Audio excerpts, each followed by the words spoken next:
Choreographer team India cricketer Yuzvendra Chahal భార్య ధనశ్రీ వర్మ త్వరలోనే తెలుగు తెరకు పరిచయం కాబోతున్న విషయం తెలిసిందే. ఐసీసీ ఛాంపియన్స్ ట్రోఫీ ఫైనల్ ముగిసినప్పటి నుంచి ఈ అమ్మడు విడాకుల విషయం గురించి నెట్టింట బాగా చర్చ సాగుతోంది. ఆదివారం ముగిసిన ఛాంపియన్స్ ట్రోఫీ ఫైనల్కు చాహల్ తన స్నేహితురాలు ప్రముఖ ఆర్జే మహవష్తో కలిసి మ్యాచ్ చూడ్డానికి దుబాయ్ వచ్చారు. ధనశ్రీ వర్మతో చాహల్కు అధికారికంగా తెగదెంపులు అయిపోయాయని, అందుకే మహవష్తో కలిసి ఫైనల్ మ్యాచ్ చూడడానికి స్టేడియంకు వచ్చారని, వీరిద్దరూ కలిసి మ్యాచ్ చూస్తున్న ఫోటో సోషల్ మీడియాలో వైరల్ అయ్యాయి. అయితే వాస్తవానికి వీరి విడాకుల కేసు ముంబైలోని బాంద్రా కోర్టులో నడుస్తోంది. భరణంగా చాహల్ను ధనశ్రీ వర్మ 60 కోట్లు అడిగినట్టు జాతీయ మీడియాలో లెక్కలేనని వార్తలొస్తున్నాయి. ఈ నేపథ్యంలోనే ధనశ్రీ వర్మ ఇన్స్టాలో ఓ ఇంట్రెస్టింగ్ స్టోరీ పెట్టారు.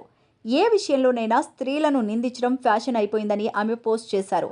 ఇక చాహల్, ధనశ్రీ వర్మ తరపున లాయర్స్ మాత్రం ఈ విడాకుల కేసు కోర్టులో ఉన్నందున దయచేసి అవాస్తవాలు వార్తలుగా ప్రచారం చేయొద్దని మీడియాకు విజ్ఞప్తి చేశారు. ఇదిలా ఉంటే ఈ పోస్టుకు ముందు గతంలో చాహల్తో ఉన్న ఫొటోస్ను హైడ్ చేసిన ధనశ్రీ వర్మ వాటిని తిరిగి అన్హైడ్ చేసింది. అంతేకాక చాహల్, ధనశ్రీ వర్మ నుంచి విడాకులపై ఇప్పటివరకు ఎలాంటి అధికారిక ప్రకటన రాకపోవడంతో వీరి డైవర్స్పై సస్పెన్స్ కొనసాగుతోంది.